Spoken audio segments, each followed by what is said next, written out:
when you have a crisis in the backwoods of some part of the world that doesn't matter to you. Like, for example, if some renegade goes and shoots up a mosque in New Zealand, well, suddenly everyone in the world thinks like, well, a mosque might be shot up in my town, so I'm going to hate on Trump supporters. And it sort of becomes everybody's crisis. Whereas 20 years ago, that would have been local news. So the intent load back then was restricted in scope. But with globalized news, 24-hour news cycle, and social media all kind of compounded, a small crisis in the corner of the world is going to suddenly become everybody's shared intent load in the entire world. So like all it takes is kind of a savvy studio exec and producer to tap into that and say, well, I know an action code for that. And you can just grab them all up with one movie.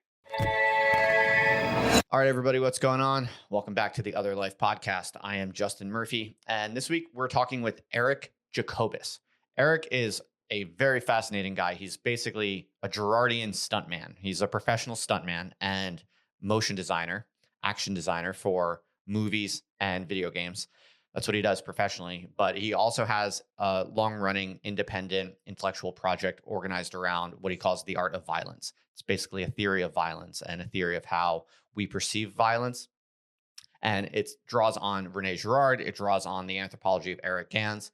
And this is an extended project he's been working on that is really quite interesting. So it's very on brand for the podcast, I thought. And I wanted to get him on to learn more about his ideas and also how he blends this lifestyle of being a professional stuntman and doing this life of independent philosophy as well. So really enjoyed it. We talk all about the role of mirror neurons in the perception of violence. We talk about the relationship between social crises and how we expect violence to look. We talk about how 9/11 changed the representation of violence in movies and why. We talked about the puzzle of why mainstream cinema has gotten so bad and much, much more. He's a super interesting guy. This is chock full of very bold hypotheses. We even talk a little bit about autism. He thinks his theory has some possible extensions to autism. This is chock full of very stimulating, bold hypotheses, and I think you're really going to enjoy it. So yeah, I look forward to hearing what you think. Let me know. And you can find more about Eric's work online. He actually has a fairly large YouTube channel at Eric Jacobus Official, youtube.com/Eric Jacobus Official. And you can find his writing, The Art of Violence Project, at ericjacobus.com. There's also, he's made some films on his YouTube channel as well. So you should go check those out. So yeah, connect with Eric if you want. I'll put links in the show notes. Other than that, let's get on to the show. All right, Eric. So the reason I'm so interested in your project is because you are a kind of independent Girardian philosopher of sorts, and you're working on a serious and extended project called The Art of Violence. And yet your everyday work is not what people would often associate with this kind of intellectual work. You are a motion designer, and you actually have a pretty illustrious career doing motion design. People in my audience probably don't even know what that is or how that works. Can you start by just telling us a little bit about what you do on a daily basis? What is your career, and how does it work to be a motion designer? Just unpack that a little bit. Right. I mean, I would qualify that by just saying I'm a stuntman by nature. That was my first job, and that's what I still am to this day, 20 years in. I do a lot of action design, a lot of stunt coordination, fight choreography. That's really been my bread and butter ever since I started. And true to kind of my independent, you said, philosophical background. I mean, I'm also an independent stuntman, and that's really how I got my start, is just by doing backyard videos and submitting those to agents and to stunt coordinators and trying to work my way into the system, which is like way harder than I thought because I didn't live in LA. And so what I ended up doing a lot of was a lot of filmmaking, figuring out the entire process of how to make a film, because that was the only way for us to show off our talents as independent stuntman. I had a small team, and eventually did a feature film, did a couple of those actually, but really just had to keep a lot of day jobs. And one of those day jobs was at the Seasteading Institute, and which is Patrick Friedman's company when he started it some time ago. And that's where I learned about Girard and mimetic theory, and began applying that a little bit to action design. And over time, did some more short films, again trying to work my way into Hollywood. Didn't quite work. I never quite made it into Hollywood, but I sort of stayed on the periphery. And then I ended up doing motion capture for video games, because I was doing a lot of videos for YouTube, and then animators would watch my videos for reference when they were doing animation for games. learned about motion capture, and then started my own motion capture studio after that called Super Alloy, and moved to Vegas, and here we are right now. And so a lot of what I've taken from Girard is how mimetic theory and how mirror neurons interface with action design, and how to make like a very compelling action design essentially for a game or a movie. And that has turned into this sort of art of violence thesis that I'm making. Excellent. It's absolutely fascinating. And we're going to spend most of the conversation unpacking this relationship between mirror neurons and your reading of Girard and how that informs your unique philosophy of action design.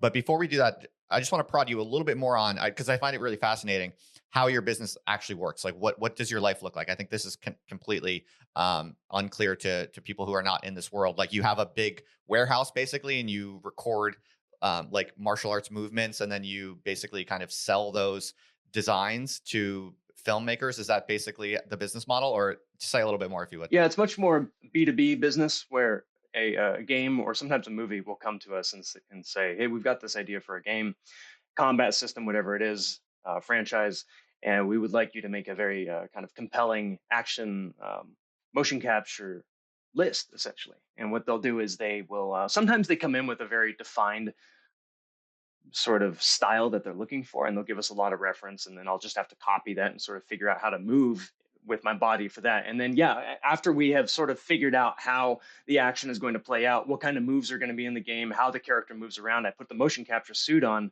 hit record with our team, and then we record all the movements, and then those we ship off to the client, and then they have these 3D animation files that they stick into the game. And that might be in gameplay. We recently, we did an indie game also called Midnight Fight Express, which is like a very violent, brawler, kind of an old school brawler. And for that one, the designer said, "Hey, I just want to see cool stuff. I mean, you and another stuntman, have it out and just beat each other up for a couple days." And so sometimes it's that, sometimes it's very loose, where the designer is just like, hey, show us what you got, we just want something cool. And other times the designer is very clear, no, we need the silhouettes to look like Naruto, we need the movement style to be very American and sort of circular. Other times they want it very direct and kind of Japanese style, like in like Demon Souls, which I also did motion capture for, not at this studio. But our studio is sort of, we're trying to provide a service not just of motion capture, but also of designing the style of action within a game. And those of you, listening, who play games, sometimes games also have cinematics, and part of what we try to do also is bridge the language of action between the gameplay and the cinematic, to make sure that the character kind of moves the same within the gameplay and within the cinematic, so that when you're watching the cinematic within the game, the character's doing really cool moves that you can't do in the game, that might kind of upset you as the player. And so we try and interface there, because a lot of the time, honestly, those departments don't talk to each other at game companies. And so we've sort of like tried to step in as this mediator between the action side and the violent side, really, between that side and the development team. And I just call myself a translator in that sense. Okay, that's really, really cool work. So this is important context, because this is why you're highly incentivized to think really hard about what violence is and what violence looks like. And because basically, if you can have a unique edge in how you theorize it, perhaps more correctly or more compellingly than other, action designers, you will, be able to produce better work and be more in demand. So this is a really unique and interesting context where you're doing commercial kind of artistic work, but you're highly motivated to think seriously about anthropology and philosophy. So I just wanted to give people that context for your background and how you've come to this close study of the nature of violence. It's absolutely fascinating. So let's start unpacking a little bit about your kind of overarching theory. You have this extended project called The Art of Violence, which currently is a series of essays, and I think you have other plans for it as well. And this is where you're basically summarizing your unique mental models around the relationship between violence and mirror neurons, and it's particularly informed by Girard. So why don't we just start at a high level, and then I'll kind of prod you to unpack it. How would you summarize the basic thesis for our audience? Basic thesis of The Art of Violence is that the way that we perceive violence in media is directly related to the crisis that most recently happened, as well as previous crises. and these crises are outside of our control. And so, by designing action according to that crisis, you can tap into the perception of people in a way that could be very helpful. I think in some ways it could also be very harmful. And I'll be perfectly honest about that, because um, this is a totally apolitical model, because the debate has been whether or not games cause violence or prevent violence. I think that both could be true, possibly, or maybe neither are true. Perhaps games is just an offshoot of it. And so we totally divorce ourselves from the politics of the issue. The point is to create a study to understand how people perceive violence. Okay. So let's start with mirror neurons. What are mirror neurons, and why is this important for understanding the nature of violence, but also the kind of representations of violence and the meaning of representations of violence? So mirror neurons are it's sort of a mirror mechanism of the motor system. So, for example, if I were to hold up a coffee mug, for example, and this works in a lot of ways. In fact, I'll start a little bit simpler. If I were to reach out my hand in a shaking gesture like this, essentially what your mirror neuron system does is it creates a virtualization model of what I intend to do by doing this, based on the shape of my hand, based on my facial expressions, body language. There's more that goes into it than we can really consciously understand. It's just sort of something that we develop by doing it ourselves, which Giacomo Rizzolatti, who wrote sort of the compendium on mirror neurons, Mirrors in the Brain, I highly recommend it, especially to Girardians. And it's this book right here. I've got it. The way that he coins it as action understanding is that by doing something more and more and more, you build the neuron to motor system connection to understand the intention of other people doing that thing. So it goes with shaking hands. It also is an interface with objects. So if I were to hold up a cup like this, and I were to offer you this cup, then the mirror neurons, the virtualization within your brain will probably form a hand gesture like this. And you might even feel it within your hand to do it. Some people who have echopraxia or echolalia might have an issue not doing it, actually. There might be an inhibition problem there. But then if I were to offer you the cup this way, then the virtualization system actually changes depending on what object is presented, right? And this also is a very interesting examination of how autistic people interface with objects, which we can get more into later.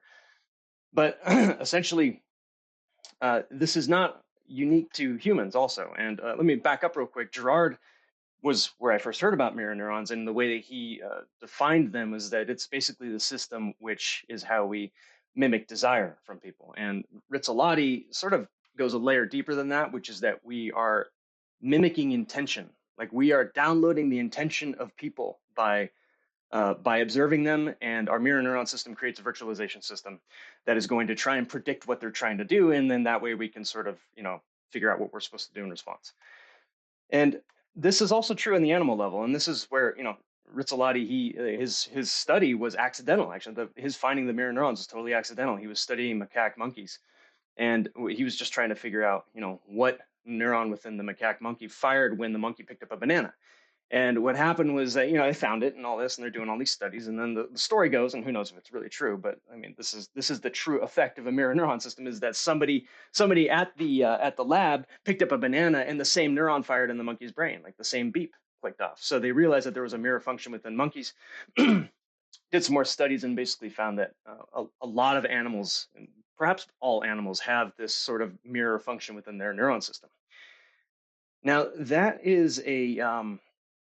that poses a very interesting question, because what regards as regards violence, right? Like Girard posited this theory called escalation to extremes, and this is the theory that essentially when two people are locked into the heat of battle, they tend to escalate the violence toward each other.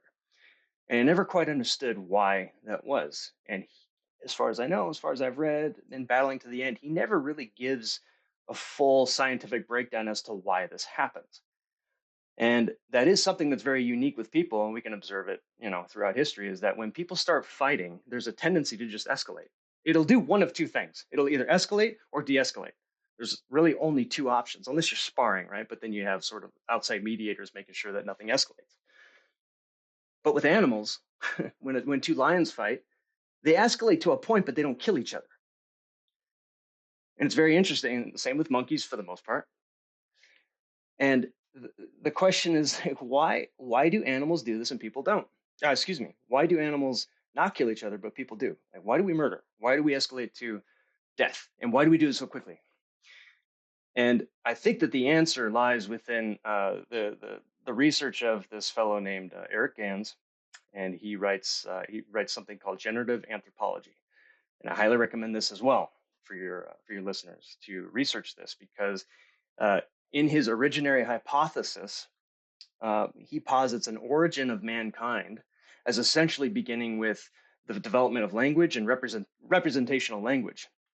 And I'll sort of leave GA at that, but then that got me thinking. Okay, I think that the difference between animals and humans is that we have tools and they don't. So with an animal, if two animals are locked in combat, right, two lions, then lion claws basically meet their match with lion fur. It's very difficult to kill another lion if you're a lion. It tends not to happen. It almost never happens. And they don't really escalate. And if a lion puts its paw behind its back, the other lion reads that as, well, he's just got a paw behind his back. But if a human puts his hand behind his back, you have no idea what he has. Okay. Okay. So basically, there is for humans this kind of larger sphere of considerations that have to get pulled into the calculations of different agents. One of those things being tools, because there's this leverage that human brains introduce into the mix. Suddenly, the calculations become a little bit more sensitive, and things compound, and there's more to worry about in a way. And I think also what you say regarding crisis is kind of similar. It's like this kind of background contextual factor that then feeds into how we interpret very basic things, like someone holding their hand out to us, whether that means they're going to, hurt us or kill us. In your theory, there's this kind of background contextual variable that you call crisis. So let's talk about that a little bit. What do you mean by crisis, and what is kind of the causal significance of these crisis periods? Connect how that feeds into the mirror neurons. So in the originary scene that Eric Gans talks about in generative anthropology, the original crisis is the fear of total extermination due to escalation of extremes among people, right? So the idea being that, let's say that a bunch of people are gathered around a carcass of a deer. The alpha male within animal societies is going to basically divide up the meat however he decides. He's going to eat most of it. He's going to divide up the rest, right? And then betas can challenge him. Due to the functioning of the mirror neuron system, if that alpha is instead a human hunter, well, then you have multiple issues at hand. One is that you've got all the betas around you who have their hands behind their backs, they might have rocks. And the other issue is that there is also potentially a domino effect that if one of them throws a rock at you and then you throw a rock back, there might be an escalation to extremes where we all kill each other. And that's a real, like, kind of a real crisis that is, it could be self-manifested. It could also just be learned through time. Over the course of generations, where people say, well, let's not stone each other over the meat because that killed a bunch of people a long time ago. So the crisis of violent extermination of yourselves is very real. And it sort of looms within all of these situations where, again, if I have my hand behind my back and I have a certain affect, you're trying to figure out what that is. And you could interpret that as, sort of remembering all the crises in the past about, like, we could exterminate mankind. We could have World War II over this situation right now. Right. But I guess in modernity, this is kind of repressed, isn't it? It's supposed to be. I think that it finds outlets in all kinds of strange ways, probably in music. I mean, really in ancient society, it's repressed in a lot of ways too. It's almost not any different, except they just had, very honest names for it. So, for example, they had a lot of music that they would play, which was demon exorcism rituals and things like that, and that was the purpose of music. A lot of times was to chase away demons. You had Saturnalia festivals where you basically try and get all the demons into one place at one time with some kind of orgiastic festival, and then there's like a rapid expulsion of all of it, followed by fasting and this is really like Carnival and Lent. This is the 12 days in Epiphany. This is like kind of the standard model of every kind of Saturnalia festival. And so that stuff is supposed to cleanse that mirror neuron data, because that's basically an intent load that is kind of building up over time within your society, within your local group, global group, in our current situation. And then during these Saturnalia festivals, like that's all supposed to be offloaded via some kind of mechanism. Okay. Intent load is a very interesting concept in your theory that I want to return to. But before we move on, I want to ask you just a little bit more about this crisis theory. So in today's world, for instance, how do you diagnose the relevant kind of crisis variables that are crucial for understanding the nature of violence today? It's an interesting question. I mean, if I could predict the next crisis, I could retire right now, right? But Well, I think you have a take on the fertility crisis as being kind of one example. yeah, and I don't think that I'm not predicting crisis. I'm just sort of interpreting how art interprets a crisis, because a lot of it is a little bit subliminal. So, for example, like the one you just said, we have a fertility crisis, and the reason that I think we have a fertility crisis is, we could look at the numbers all day, but then just as just a layman, if you watch a lot of action films, what do they do? Like first frame of the film, they kill the hero's son, and that's sort of kind of a new idea. They didn't really do this too much in the 80s, from what I remember. I mean, people would probably come up with some counterexamples, but it seems as though the standard model was a little bit more optimistic in the 80s versus now. It's almost like, well, let's get rid of the hero's child or the hero's wife or whatever it is, eliminate his chance at having progeny, and then don't give it back. Don't even give it back. Don't even resolve the issue. That way we can just keep having them go down this train of destruction. And that'll sort of excuse having to make sequels and all that. And then there's a nice, profit incentive in there as well. But yeah, the way that I read it is that it seems as though like that's sort of this like mass shared intent load, like what we're talking about, of this concern of not having progeny. That would just be one example of that. Okay, so but you were saying that you're not predicting any particular crises, but it does seem uh, specific to your theory that the mirror neurons are always at all times kind of processing in the context of some kind of external background problem, threat, crisis, whatever you want to call it. Is that fair to say? Am I understanding that correctly? That's, yeah, 100%. Yeah. Okay, great. And so as an action designer and as a kind of theorist of violence with, real concrete projects that you have that require you to embody and execute a certain kind of theory of violence, are there any other contemporary issues or background factors that you think are particularly relevant for how you perform violence today, how violence Yeah, looks well, today? what's interesting about that is that our current crises are, for the most part, nothing new. Although we do have some crises today that we never had before, such as economic crises. It's just like global financial markets. We also have crises of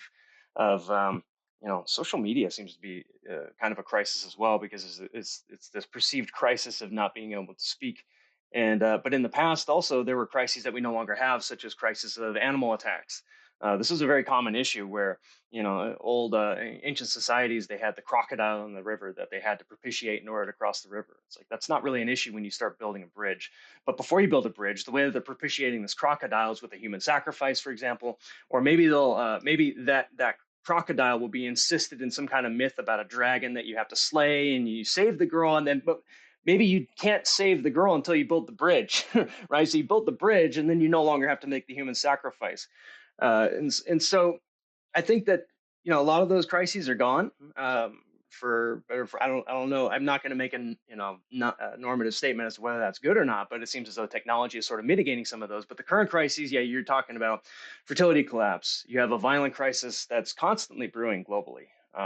And these have outlets, by the way, that are constantly functioning to try as an attempt to mitigate these things. You have economic crises, and then there's also the crisis of the harvest, right, which is supposedly mitigated by GMOs. GMOs, right? Yeah, genetically modified organisms, and then there's the crisis of plague. Also, nothing new. Plague always used to be treated as a demonic issue. Now it's sort of treated as an issue to feed with pills and various pharmaceuticals that benefit certain people financially. So these are some examples. Yeah. Got it. Okay. So these are kind of background contextual variables that influence how violence is theorized, how it's embodied, how it's performed, how people expect violence to look. So it's absolutely fascinating. And I think you actually have an even more extended story about how this unfolds in history. For instance, you have an interesting take about 9/11 and how 9/11 influenced action design in movies. I would love for you to tell that historical narrative. I found that really interesting. Sure. I was laying in my bed. I was 18 years old, and my mom woke me up, and she said the World Trade Centers have been attacked. And I had a very selfish thought. Um, well, I'll start by saying, first of all, I was studying the Israel-Palestine conflict at the time, and it happened to be my area of research at the time. So it didn't really, I don't think it quite hit me as hard as other people. I think a lot of people just weren't really aware of what was going on over there. And what's interesting at the time I was just starting out making movies, and my passion was making Hong Kong style action films. Now, up until that time, you had a lot of Hong Kong filmmakers, also in America. You had Hong Kong stars Jackie Chan, Sammo Hung, Michelle Yeoh, Chow Yun Fat, Corey Yun Wo Ping doing The Matrix. Right, there was like this influx of Hong Kong filmmakers and action stars fleeing the uncertainty of the incoming PRC when Hong Kong was handed back over in 1997. So a lot of them came to America, and they made some amazing films, right? And that was sort of the action that I wanted to make. I said, wow, okay, they've done Rush Hour, they've done Matrix. Like, I want to do action like that, where it's really flowery, the movements are really kind of colorful and interesting. The camera just sort of sits there and watches it. Also, being raised on vaudeville, I was just big on performances. Just let the camera watch people, right? So it wasn't like a subjective experience. It was sort of sitting back and just kind of watching the performers, right?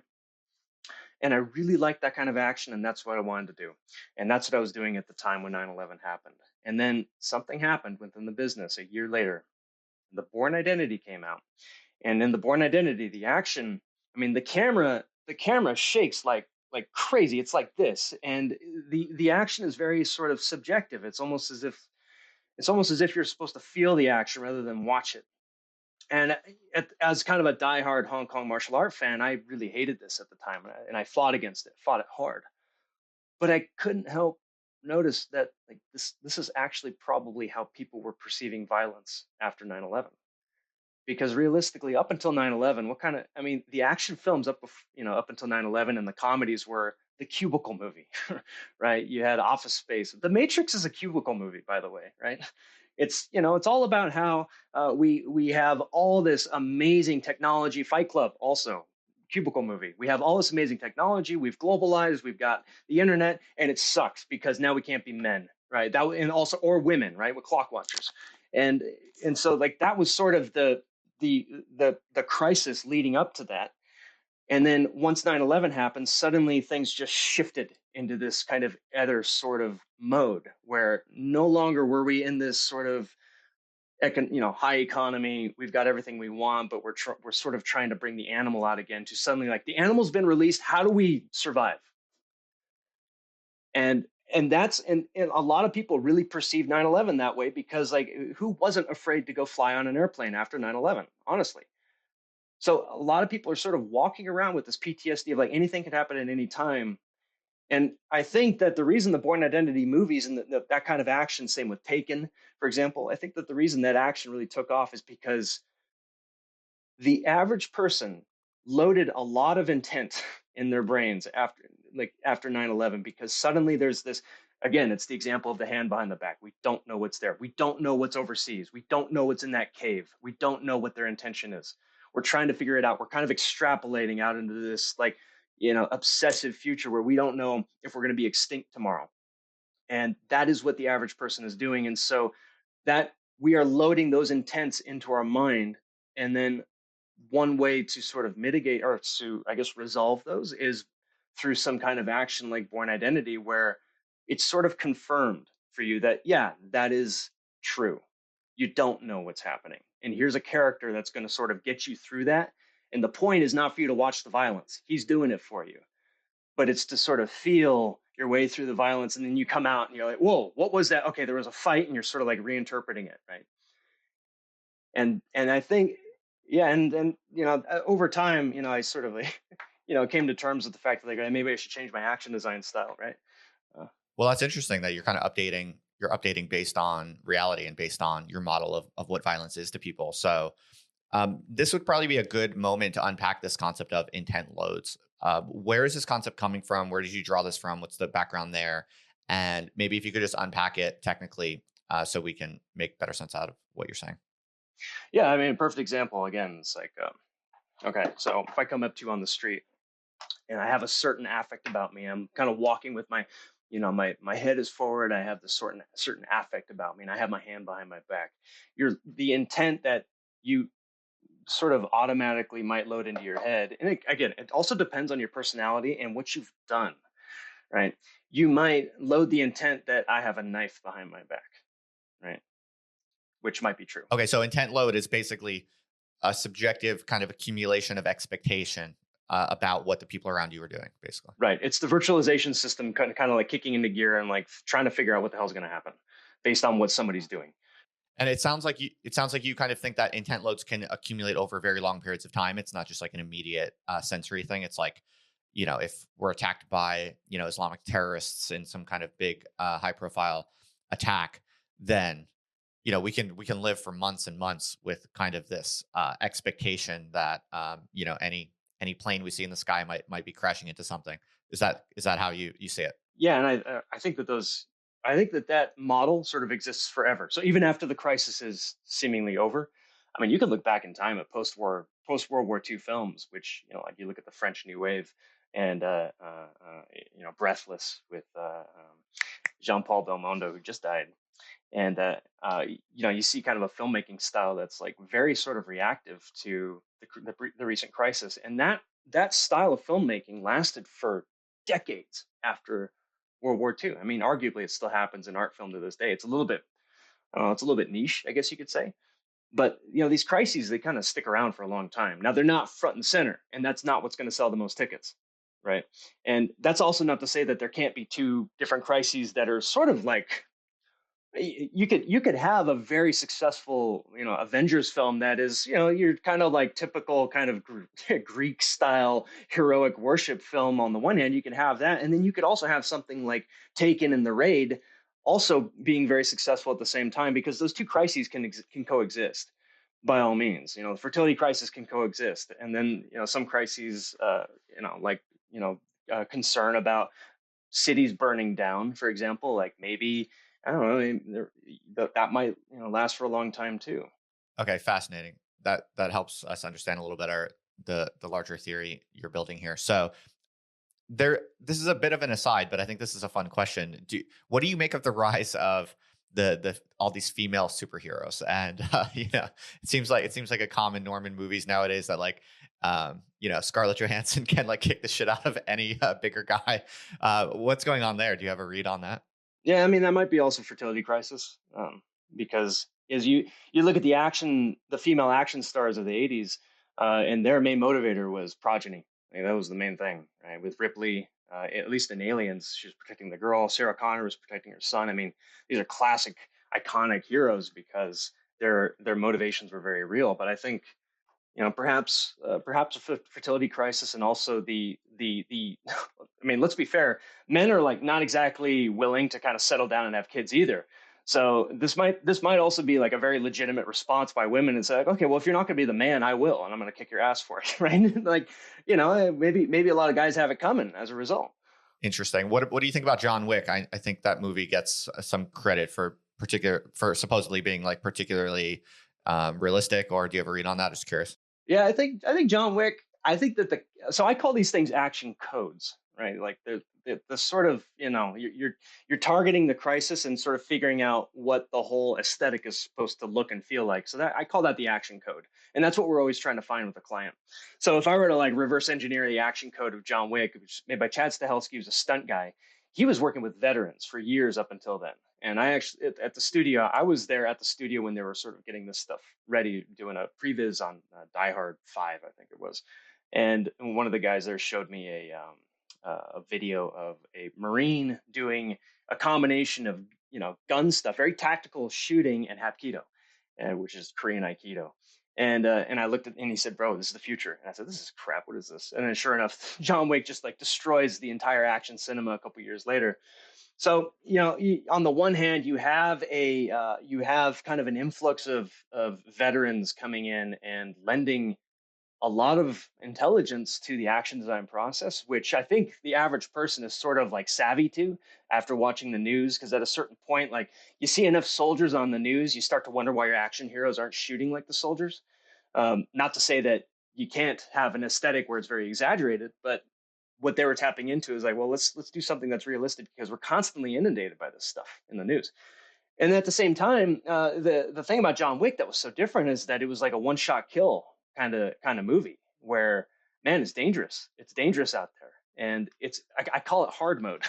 Like a lot of games are doing this too now, where like God of War, for example, or Demon Souls, the whole Soulsborne genre of games where people just want relentless difficulty because they really want to feel like they accomplish something when they get through it, versus having not having your hand held and not being so easy on the player. And I think that they tapped into that same kind of mindset with John Wick, where it's like you really think that any minute John Wick could die, and that's why he's always going for his gun. That's the main thing for him. He doesn't stand, okay, let's fight and start throwing punches. He never does that. And that was like an ideological, decision that they made. Hmm. Interesting. So why did you originally think that that would not work, that action code? Because I was stupid. I was out of touch. It's just, No, I I mean, appreciate your honesty though. It's yeah, just kind I of was out of, interesting yeah, since yeah, you're such a theorist. It's just kind of yeah. interesting to think through like what was the theoretical mistake you made there. Yeah, I think that I was out of touch. I had my own idea of how action should be, and I really wanted everybody to sort of fit my preferences, which is a very kind of narcissistic way of seeing the world. And I like to think I've moved a little bit beyond that now, especially after having kids. Yeah, sure. No, I appreciate your transparency. Just, I mean, any theory, no matter how good a theory is, there's always some error term. If it predicted everything perfectly, it wouldn't be a theory really.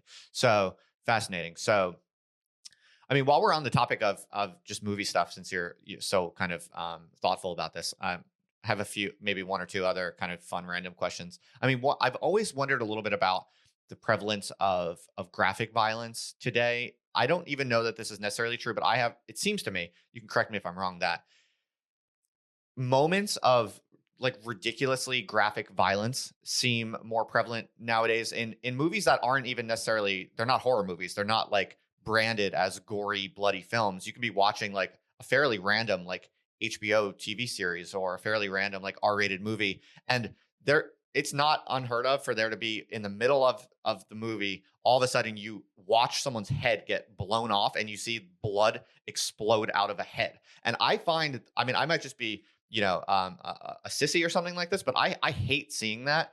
And the way that this will just sometimes be thrown onto your TV unexpectedly, I find it, I get really repulsed and kind of horrified and disgusted by it. I find it offensive and I actually get angry at it. I'm like, how did this become normalized? First of all, am I right? And second of all, what's going on there?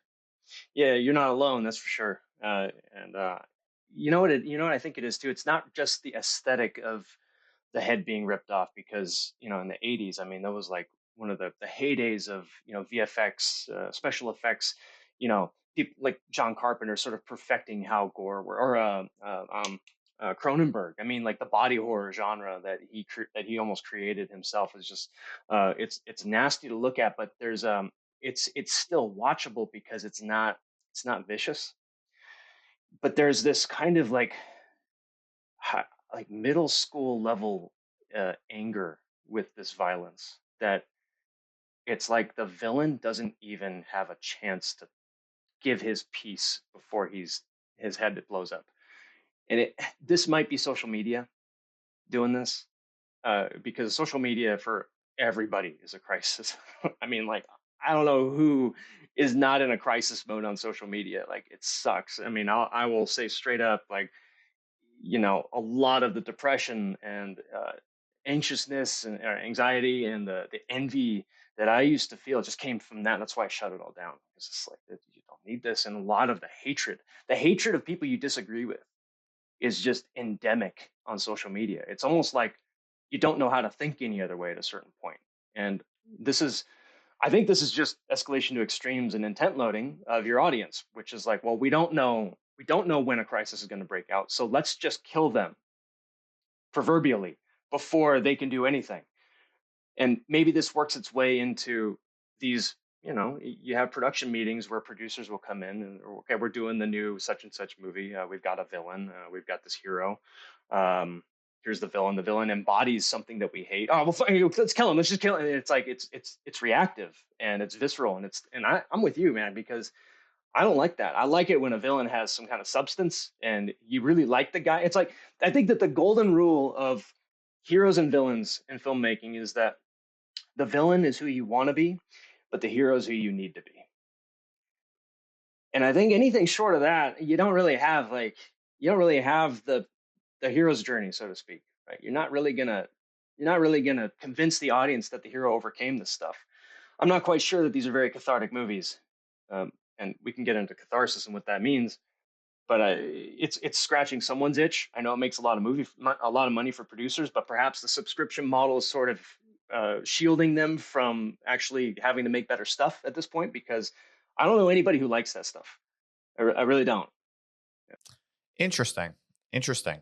I always kind of thought I was like particularly sensitive to it, and most people find it exciting and thrilling or something like that. I don't know.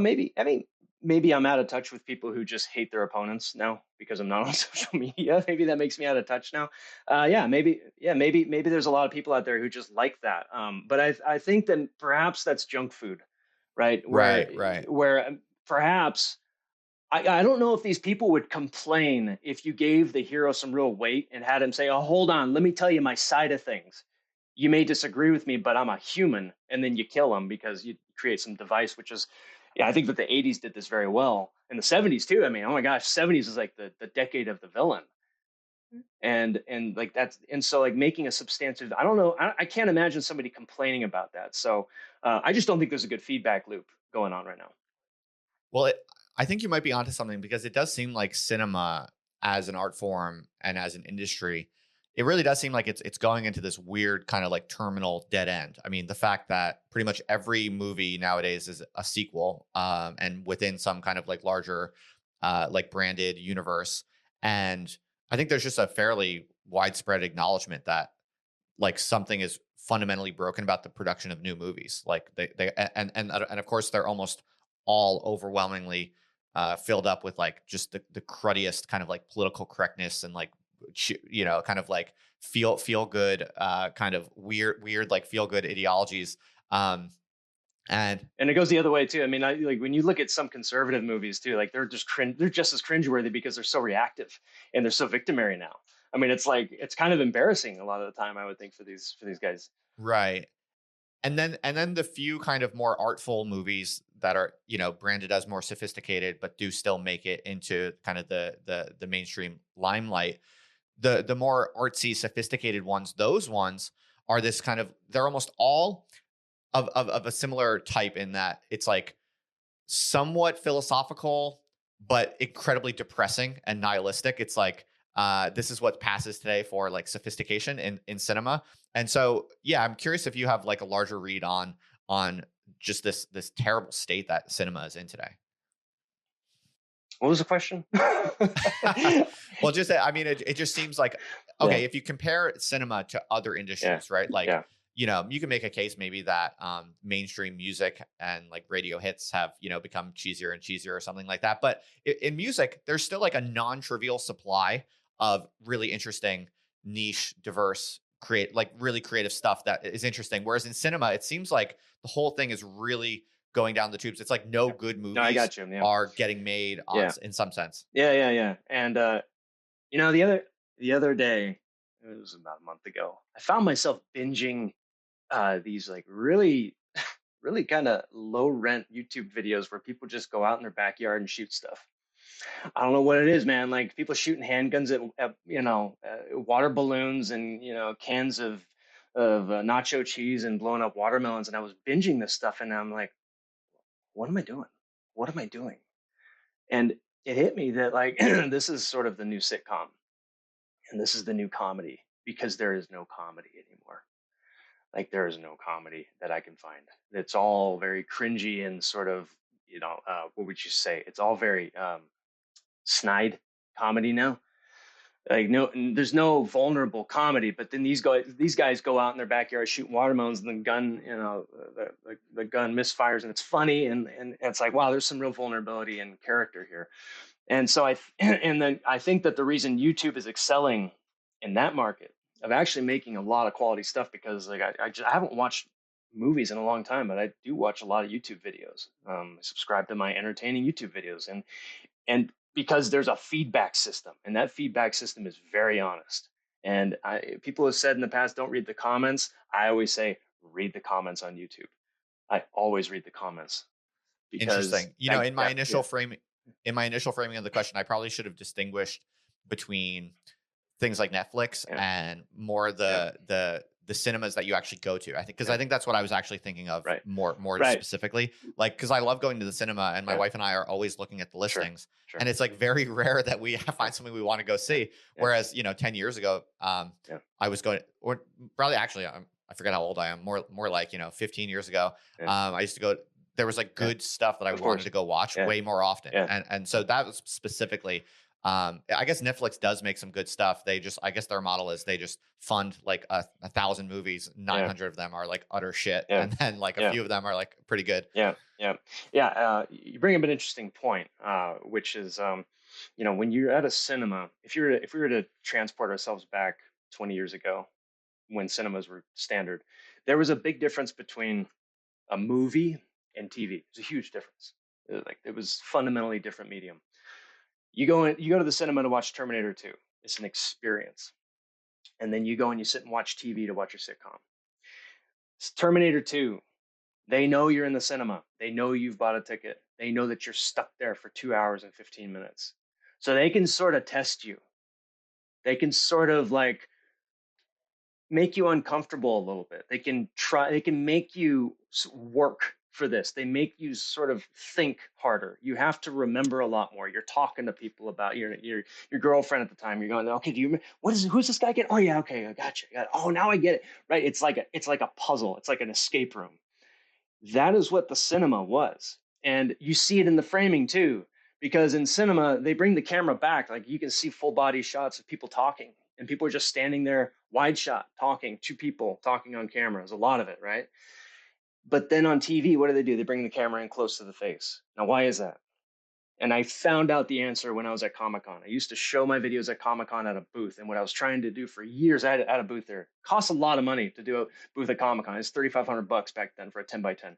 And I was just trying to get people to stop at the friggin' booth, because Comic Con's like a train of people going by and they can't stop. They don't want to stop. And it's like, well, if I put fight scenes on, they'll want to stop, because everyone at Comic Con should like fight scenes, but they would never stop. So, and my fight scenes, Hong Kong style, very wide, right? Like people, full body shots, don't cut too much. But then one time I put a fight scene up from my movie Death Grip, which had a lot of close ups. Everybody stopped. And that's when it hit me. That's the mirror neuron interface. That's people uh, associating intent loading with the character that they see. And that is why they're not going to change the channel. It's good for ads. It's good for ads. It's good for the network. It's good for TV, not for cinema. Because in cinema, nobody's going to change the channel. Nobody's going to leave. That makes sense. I also really like your point that the specific thing about the cinema in person is that you're stuck there, you're locked there, It's and captive audience. that's a crucial Yeah, variable because that's both good in the sense that that allows directors to paint on a bigger canvas. Basically, if they know that you're going to be there at the second out, at the 2 hour mark, they can do something more ambitious with the initial periods. But you know what? It also helps explain why things have gone south for the cinema, precisely because the problem with captive audiences is like if you have this kind of herd of people who will go to the cinema at some kind of like statistically predictable level, you can also give them shit and they're going to be yeah, stuck there yeah. and You they can paid abuse for their them. Yeah, ticket. you can abuse them. Yeah, But and they're there is not a going to walk out. but there is a Right. feedback loop for that, which is ticket sales. I'm not sure how the feedback loop works with streaming. I don't understand it. Mm. Yeah. Well, it does seem like the feedback loop of ticket sales at the cinema, that kind of does make sense because if you look at what wins in the cinema today, it's this big tent stuff, right? It's stuff that like you can see with your whole family and like no one's really gonna love it, but no one's gonna like object. It's like it's kind of how I think about it. And So that kind of makes sense because I mean, my theory here is that this has to do a lot with just the fragmentation of culture more generally. So everything is niche, everything is segmented, and this is just digital media. Digital media allows um, the production of subcultural content that really resonates for a fairly small number of people because of the scale of broadcasting on the global scale. So the economics are there to make a film or a video that is only going to excite 10,000 people. But if it really, really excites 10,000 people across the 7 billion on the globe, that you have the economics there to just make content that excites that specific niche. And so now that we have that economic situation for the production of content, the economics for getting actual physical bodies into buildings to watch these works that are intended for a general audience, the only thing that really makes sense for that is kind of the most generic common denominator stuff. And now that to the common sensibility today that's accustomed to really, really on point digital content that just speaks to their personality so much. In comparison to that, going to watch like the next big tent, like third sequel, is just like it doesn't hit. It's like, this is lame. This is boring for most people. So yeah, I think there's a lot going on there with kind of the digital revolution, but also like you were saying about mirror neurons. Can I So can I let's can go I back. can I talk Yeah, real please. quick about just global filmmaking though? Something Sure. something Yeah. interesting happened at the video stores back in like 1994. Suddenly, all the DVD covers looked the same. You had three faces on the DVD cover and like a landscape underneath. Like every DVD, it could have been a comedy, it could have been a horror, an action film. It was three faces, three names, landscape, and title. And that and all the at the same time we're all looking at Japan and Hong Kong. It's like, well, why do they have such interesting cover art for their movies? I want that cover art. And I think that the reason that this happened in 95 or so is that like that's really kind of when the distribution markets in film really globalized, and that's when these sort of channels had been figured out for the most part, and they haven't changed a whole lot aside from China being like the huge elephant in the room that changed at one point, and like it's kind of been stuck there. But with any kind of shift and frankly, I don't know if we're going to get any more globalized right now. Like, I don't think it's possible. There's no more. I mean, like, the hypothesis has reached its limit. The only thing beyond that is alien whatever, and that's sort of like an untestable hypothesis that just kind of looms for us just in case in case we could expand further. But until then, it's like we have basically globalized. We're done. And with that, we now have global news, global social media, again, save for China to some extent. And that when you have a crisis in the backwoods of some part of the world that doesn't matter to you, like for example, if some renegade goes and shoots up a mosque in New Zealand, well, suddenly everyone in the world thinks like, well, a mosque might be shot up in my town, so I'm going to hate on Trump supporters, and it sort of becomes everybody's crisis. Whereas 20 years ago, perhaps, like that would have been, excuse me, that would have been local news, and nobody would have cared for the most part. Like, except for, not that they shouldn't have cared, but it's like it doesn't. So the intent load back then was restricted in scope. But with globalized news, 24-hour news cycle, and social media, all kind of compounded, and everybody's just kind of locked into this stuff all the time, a small crisis in the corner of the world is going to suddenly become everybody's shared intent load in the entire world. Right. And Right. so like all it takes is kind of a savvy studio exec and producer to tap into that and say, well, I know an action code for that. And you can just grab them all up with one movie.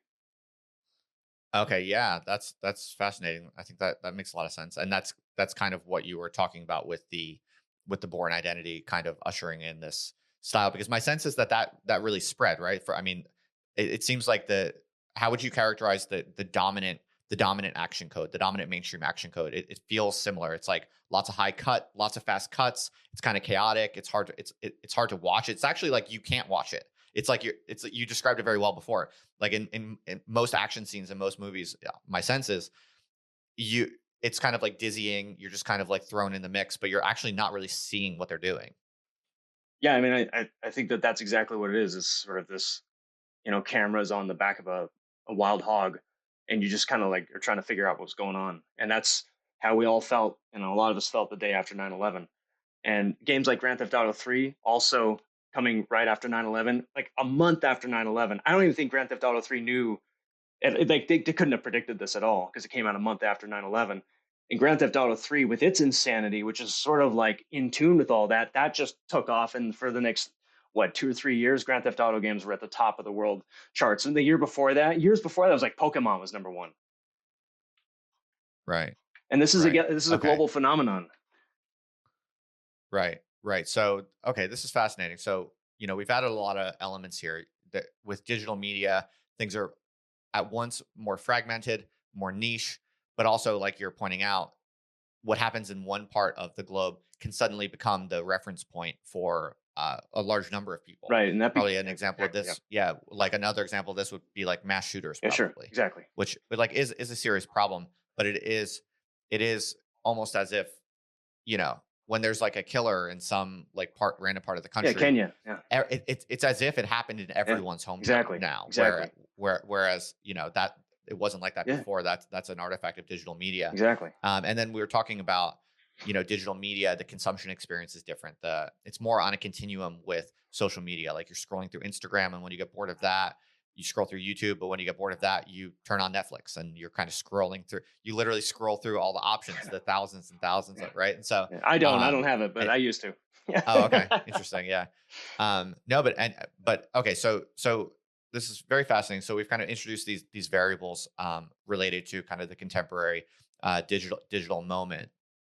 How does this, how does all of this combined with the the theory that you're building? How does this output concrete implications when it comes to your own philosophy of action design? So you're in the field, you're working, you're developing your own action code, as you say. So why don't you tell us a little bit more about that? What is your action code, and how are you thinking about the near future of representing violence in the way that's most interesting to you? Yeah, if you think back at the Great Depression, right? And in the years following the Great Depression, what was the most popular form of entertainment? It was comedy. And there is something about, and this has always been the case after a crisis, because comedy is a very Girardian element and sacrificial element to comedy as well, because comedy expels, right? Laughter expels the outsider. It's very easy to gang up on somebody with laughter and expel them. At a certain point in the past, that became a job. And somebody just said, okay, well, I'm going to be a full time jester. That way I can just make money being expelled for a living, and I'll go town to town. Or I'll just be in the king's quarter and be expelled. That became the double act where two people would get together, and the straight man would expel the fall guy, right? The heel. And then the heel would be the goofball, and the straight man was like taking the place of the audience, so that he was the only one doing the expulsion, so the audience didn't feel so bad. And then you have the one, the like the single. This is my favorite kind of comedy. You have the Charlie Chaplins and the Buster Keatons and the Jackie Chans who expel themselves. And this is the, yeah, this is where it gets very spiritual, right? This is where comedy doesn't just become cathartic; it becomes a conversion experience. And when you have a comedian saying, "Hey, look, I'm a goofball. I'm just like you, and I'm getting expelled. I'm the one being kicked out of my house, whatever it is." Then we laugh at him. So that's the cathartic sort of release of whatever that crisis has been riding on our backs for so long. At the same time, we realize that we are just like that guy. And so that's kind of a stopgap to kind of make us question whether we should be doing that to other people. And that's where that kind of uh, very powerful, comedic element that Jackie Chan and Chaplin perfected, that is never going to go away. Like those will always be classics. And And where do you see this today? Is this are people doing this? It sounds like you are, well, but yeah, I mean, what are there examples or what? I think that one example would be maybe The Rock, who's kind of a goofy kind of guy, but he's kind of like an Apollo at the same time. So he's like a funny Arnold, kind of like that. But he's funny, right? So to answer your question, the way that I would approach and the way that I am approaching these crises is by making comedy, which uh, on a studio level is incredibly hard, unless you're doing a sitcom. Sitcoms are a little bit, you can kind of like mass produce those. But when it comes to just a good comedy, it's not easy at all, because if you can make a bad action, you can make an action film with bad fight scenes, but the drama is good and the action film survives somehow. Like for some reason, if the action scenes are crap, the people will sit through it and they're like, whatever. There was a fight scene, but there's good drama. But if you make a comedy with bad jokes, the movie's garbage. It's done. And so is this what you were trying to do in your short film of a few years back, Yeah, Rope a Dope? yeah. I mean, my mentor and I did a Clayton Barber. He and I did a series called Rope a Dope, which was kind of a play on the kind of Jackie Chan, Buster Keaton, and Groundhog Day, and the idea just being that like, hey, let's just make something that's really fun and vulnerable. And and the thing about doing a comedy like that is that if there's one element of the production that's out of place, like that joke will tank. And if the joke tanks, then you don't have a product. Like really, one joke tanks in a movie, and it kind of spoils the whole batch. It's almost like cooking, and so in order to do that, you have to have kind of like I call it a vertically integrated production system where like everything kind of runs through an auteur. And this, you're going to see it with Jackie Chan and Charlie Chaplin, where like they made sure they checked all the boxes to make sure that every element of production is making sure that that gag sells. And that's everything from the writing to the camera design to the editing to the sound design and the music. I mean, like if you overscore it, it's not going to be funny. I mean, like there's so many things that you have to do to make sure that the joke sells. And then if you throw it into a studio system, I mean, the studio just has an incentive to just kind of like over touch it, and then it's not funny. It's just not going to be funny because it just goes down the assembly line. So it's a miracle that any comedies get made today at all in a studio system. But that's basically like you have a studio system is going to basically be the death of good comedy. And that's exactly where we're at today. Like how many comedies are you watching now? Yeah. So how do you think about YouTube? I mean, because Rope-a-Dope has 500,000 views. It's pretty good. And you actually have a lot of subscribers. You have 173,000 subscribers on YouTube. So these are not trivial numbers at all. Is YouTube a significant part of your strategy? Are you investing in that more moving forward? Or is it just a side thing? Or how do you think about YouTube for your work? Yeah, I mean, as a distribution system, YouTube is okay. I think that it gives me hope that the general audience like really wants this because I just look at the like versus dislike ratio, and if I'm hitting above 95% all the time on my videos, I might be doing something right. And I've got another short film on there called Blindsided. It's got like 5 million views now, and I mean that's also doing really well. That's a comedy, and so I would say that there might be some kind of distribution strategy involving crypto. I have no idea. Like this is all still beyond me, but there might be some blockchain element of this where you can kind of free yourself from the ads because I don't like the ads. I'm kind of like, but that's all I got right now, and that's not how I'm not making money off of ads. It's not an issue, but that is a way that people try and monetize these things on YouTube. Right, sure. And what is your YouTube for you? Is it just a fun thing on the side, or is do you see it as a serious part of your larger operations, or what? I'm starting to take it more seriously. I mean, 170,000 followers can really help. Although if you just put up junk, then the algorithm starts thinking that you want to attract audience that likes junk. A lot of the audience that came onto my YouTube channel, they came on because I did some videos about doing Tekken moves in real life, and so a lot of them. Sorry, I don't know why this thing keeps going off. They're kind of expecting Tekken videos a lot of the time, so it's kind of like, yeah, I could probably leverage that, but I'm not sure how much I could leverage it. But I think that there are still interesting untapped distribution methods out there that can sort of you can leverage YouTube for promoting these other distribution platforms. Like I think the blockchain might be a really good distribution method. Hmm.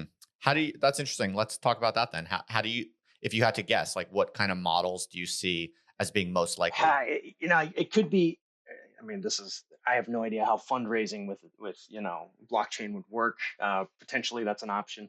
Also, potentially, if you had, let's say, you had NFTs. I'm sure your audience is familiar with these. If you had these NFTs in your film, and you could buy an NFT in the film. So, for example, my film Katzenjammer that I'm producing right now, there's a big musical element to it. And the character, it's an animation, so it's all done within Unreal Engine. So it's actually a 3D file. Like when the movie gets put out, I could actually have it distributed as an exe on Steam as an executable. I could do that. And then if you have a token, maybe you could watch the movie differently. But if you don't have a token, maybe you could just watch it for free on YouTube. That would be one way of doing it. And then it would incentivize people to maybe buy into tokens or split up the tokens and share them. Or maybe you have patrons who have tokens who unlock things for everybody who have the executable. Like I'm in favor of all this stuff. I mean, I would love to explore it more, but I'm such a noob with this. People are probably laughing at me right now in your comments. No, no, no. I mean, no, no, dude. It's all so new Yeah. that it's everyone's just guessing, and I think we have not yet really pinned down the patterns that are going to be the dominant patterns. I think there's just a ton of experimentation and guessing as to how to utilize these technologies, and it's anyone's guess. So, I'm kind of curious in your work with clients, like the production firms or whoever it is technically that hires you. Do you encounter interesting mm, politics or kind of like cultural dynamics where like your vision of violence is getting pushed back against, maybe like different kinds of vested interests? Is there anything interesting there to share? Or I'm just going to give one anecdote, and this is not breaking any NDAs or anything. A client will come to me and say, we have these 3 characters that we're prototyping for a game, or 4 characters or 5 characters, right? And here's the smattering of the characters. There's a bunch of mix of races and gender and all that, right? And then they'll say, can you design something? And I'll naturally say, well, I have some questions.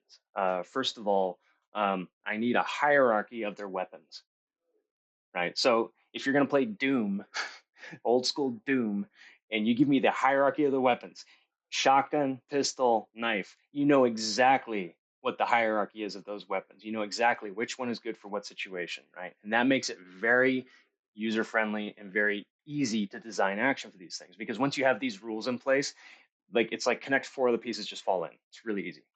And I call that the modifier, right? Which is like once you have the rules kind of established and you've got your canvas and you've got your paints and you've got your easel and everything, right? Like that's when you paint, and then it's easy.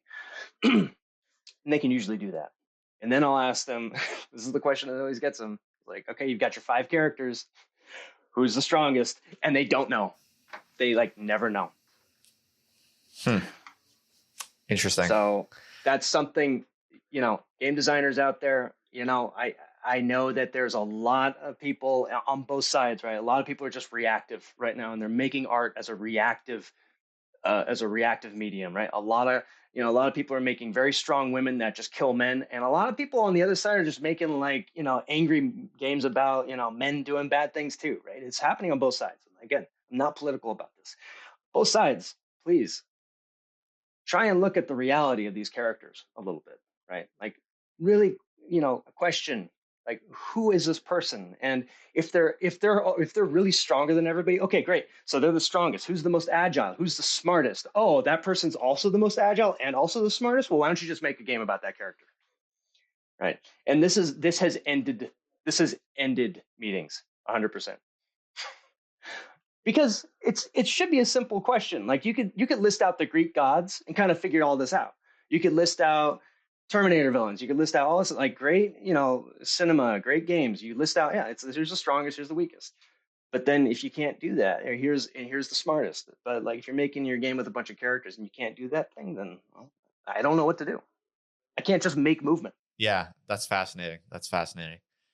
So I guess that kind of explains how you get these movies where it's beautiful women kicking the ass out of larger guys, because I guess they basically just hire motion designers who are willing to play with this kind of like this like flat hierarchy free Yeah, I mean it's canvas a or it's a something like that. machine, man. I mean, like there's always Yeah, going to be someone who's going to take that job. If you turn it down, it will go to somebody within 5 minutes, right? If you don't answer the right. phone and say yes, it's going to go to somebody in 5 minutes, right? And that's Sure. just that's Right, just the right. nature of it. So like I would never blame anybody for taking a job, but yeah, I think and I think that a lot of what happens in these meeting rooms where people have these sort of like ideological ideas of how a game or a movie should be made versus just a realistic artistic reason. It's because they're bringing in producers and marketing people that are running things that they've never made movies before or they've never made games before. They hire them out of college. These are very like academically minded people that shouldn't be making creative decisions. They just shouldn't. Right, right. Gotcha. So, would you say there's anything about your larger theoretical project about the art of violence that we didn't touch on, which you think is particularly interesting or important to share with the audience? I would like to talk about autism. Okay. Um, I'm probably on the spectrum. I don't know. I don't really care if I am. I seem though to be able to speak to these people.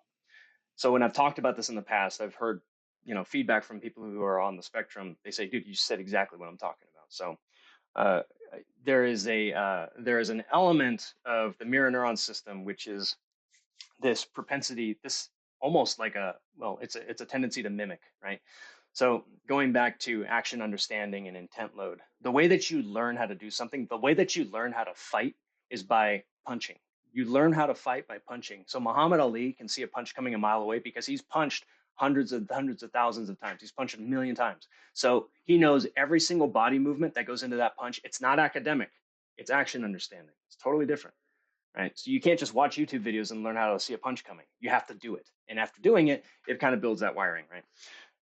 Now, what you find with autistic people who are in martial arts, for example, it's very difficult to teach them. It's very difficult to get them to do what you're doing unless you somehow develop some kind of a relationship with them where they'll mimic you. So here's the thing about autism, right? Is that science is sort of stuck in this classification stage of autism where they will not posit a theory. They just won't do it. And Max Mueller writes about this in the Science of Language, which is like you get to the classification stage and you make your theory, but they're just stuck in classification, I think, because they don't want to make people upset. But I'm pretty sure autistic people want a freaking theory by now. It's time. Like we have plenty of data. And one of the kind of hypotheses is that the mirror neuron center within people with autism is broken. Another theory is that their motor system is broken. Neither are true because I, autistic people. Go ahead. oh, are you familiar with the male brain theory, the Baron Cohen theory? That No, are you I familiar have with to look that? that up. Yeah, I'm not an expert on it, but that's kind of an interesting new theory that well, I don't think it's new. I think it's been around for a little while, but just another one to throw on your list. But go on. Okay. Well, maybe you can check that against this one. So the idea is that, when you watch an autistic person who's an expert at something, they're the best in the world. They will monopolize that thing. So like a piano player who's autistic, they can mimic piano perfectly. The blind piano autistic player, like look that guy up and you will see the best piano player you've ever seen. So there is no issue with mimicry. There's no issue with motor function. No issue. There is some kind of issue with domain transfer. There's some kind of issue with, okay, great. You're autistic and you can play the piano. Great. You're set for life. But if you're autistic and you're an expert at organizing crayons, what are you going to do? So we need a theory to try and like change that person's expertise. It's going to be a hard shift into something that's useful. That's going to get them out of the care home. That would be the idea, right? Or like at least getting into some kind of productive endeavor. And so I think that the issue with autism is not, again, not mimicry. It's not the motor system. It's that there is a strong reluctance to mimic. It's like, it's not necessarily inhibitive. It's just a reluctance. It's like a disgust with mimicry. And this is something where once the autistic person gains the trust of whoever the model is, then perhaps they can actually start mimicking. But until you actually break through that, the person can't mimic and can't build action understanding, and so can't interpret the noise around them, which is why autistic people wear headphones. They cover their eyes because they're trying to block the sensory system off because they're so inundated with intents. So if they're inundated with intents, then that means that they have some kind of issue with acting on them. And if we can figure out a way to get them into a new kind of action understanding so that they can begin acting on intents, they can take those headphones off, they can take the glasses off. I actually do think that this might be consistent with the male brain theory, which I was just looking at it real quick to jog my memory. But what Baron Cohen suggests is that basically there are psychological differences in the brain between men and women on average, and he says that autism is basically what it looks like if the male brain is just pushed to an extreme, basically. And that could possibly be consistent with what you're saying, because I would bet you that men are less prone to mimicry. That may or may not be true. But I think specifically around kind of things like gossip, being this kind of ancestral function of women for the most part. Women do seem to have this. I'm really speculating Yeah, I here. don't I know. should probably keep my mouth I shut. don't know. Yeah. But I could see why an extreme male brain would tend to um, find it hard to mimic. Well, I let me try and Yeah. So unravel why this might happen. So at around 2 to 3 years old, and if you have children, you've experienced this. At around 2 to 3 years old, your child will suddenly develop the urge to just do everything that you tell them not to do. So if you say, don't do that, they will do it. There is this ego development that kicks in. Whereas before the age of 2, they're sort of just mimicry machines. It's their motor systems are coming online. Like my one of my children, he's when he was finally able to grasp my hand, he started laughing that day. There's just a lot of stuff that kind of kicks into gear over time. And then as the motor system and the what is it the I can't remember what it's called, but all the sheaths over the neurons. Once that stuff is finally coalesced, it's around like the age of 2 or 3, and it's at that point where okay, they're no longer just mimicry machines. Like now, the mimicry is going into the brain, but there's something stopping it and questioning. Like, wait a minute, is this your idea? Like, why would you do that? If it's not your idea, why would you do it? Why would you mimic that? Well, because I have an incentive to do it. Okay, so it passes through. Okay, another one. Oh, why would you do this? Well, because I'm not going to do it. Wait, that's not my idea. I'm not going to do it. And it becomes this revulsion where it's like, if it's not my idea, then the ego rejects it. And so if the ego rejects it full stop, I think that you have sort of this inhibition toward mimicry. And it's also, it could work the other way around too, where if during that ego development phase where there might be children who sort of yearn to be mimicry machines, they might yearn for that connection, because really there's no such thing as the I before the age of 2. There's no such thing. You're just kind of the same thing as other people because you're a mimicry machine. Your mirror neuron system is just sort of firing and trying to figure out how to move your body so that you can walk around and like get out of the house and run into the street. Then when you lose that, then there might be a yearning by some people, where when the ego says, well, why are you doing that? It's like, well, because I want to be connected to people again. It's where I get my energy from. Oh, okay. That might be an extrovert. That seems to be what extroverts are. And then on the other side is the introvert that sort of inhibits it by saying, well, because it's not my idea, I'm not going to do it. I'm not just going to be a mimicry machine because I have my own ideas. I'm not going to do it unless it's on me, unless it comes from me. And so you could kind of see like someone right in the middle who's like perfectly well adjusted. Sometimes I do things that other people. Sometimes I dance. Sometimes I just want to have me time. And then like as you get out from there, you have like the extroverts who just really want to dance and be around people and don't like being alone, and the introverts on the other side who hate it when extroverts tell them to dance. Right. And then as you go further out from that, like on the extrovert side, you might start getting into schizophrenia and echolalia and these other deficiencies of inhibiting mimicry, where they can't help but mimic, and it becomes a disease. And then on the other side, you have perhaps autism, where you can't actually mimic because you are trying to stop this thing dead in its tracks because it's just disgusting to you. You don't want to mimic, and that might be the extreme on that side. Yeah, that's quite fascinating. I mean, it jives well with some anecdotal data around when we think about Silicon Valley and the prevalence of people who are on the spectrum, or ASPE we might say. And it's been widely noted now that a moderate case of Asperger's can really be an economic advantage in today's economy, because you get laser focused, you get really good at something specific, and also you maybe are less prone to mimetic rivalry, which just keeps you locked into kind of conformism and repeating other people's ideas. Perhaps, or it So it's localizes it more, perhaps. Yeah. right, but it's kind of interesting that Girard is very popular now Yeah. in Silicon Valley, Yeah. and specifically Yeah.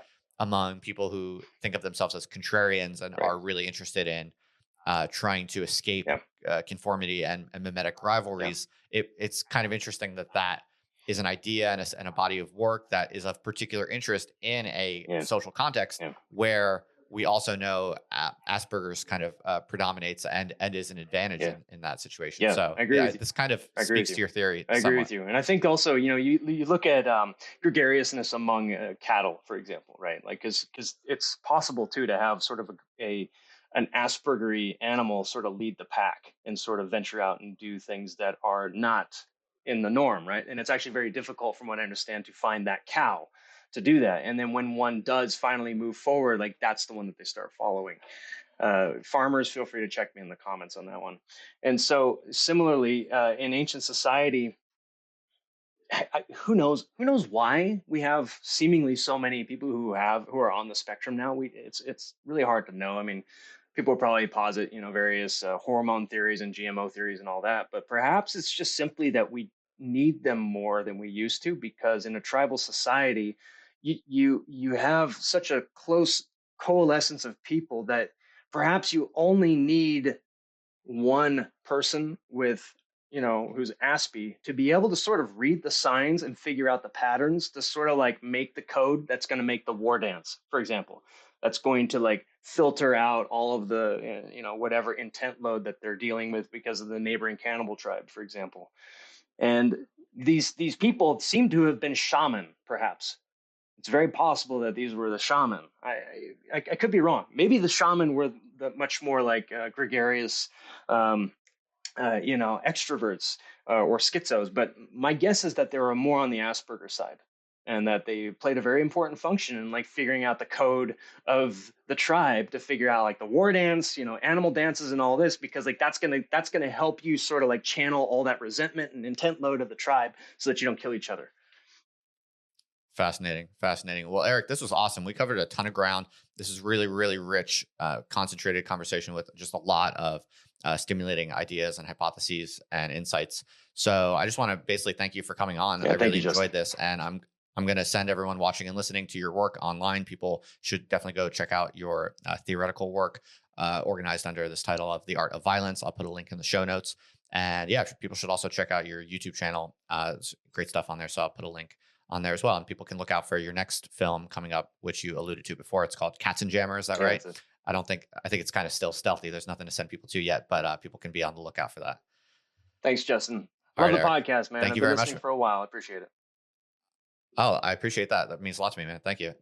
Hey, thank you so much for listening to the podcast. You made it all the way to the very end, so you must really like the show. In that case, I would be super grateful if you'd be so kind to leave a review on Apple Podcasts. All you have to do is go to otherlife.co/review. That's otherlife.co/review. And it'll send you an Apple Podcast. Just leave a review. You can be honest. Tell me what you really think. I'd really appreciate it because it'll help other people find the show. And I'm really trying to grow out the podcast. So thanks for listening. And thank you for leaving a review. I really appreciate it.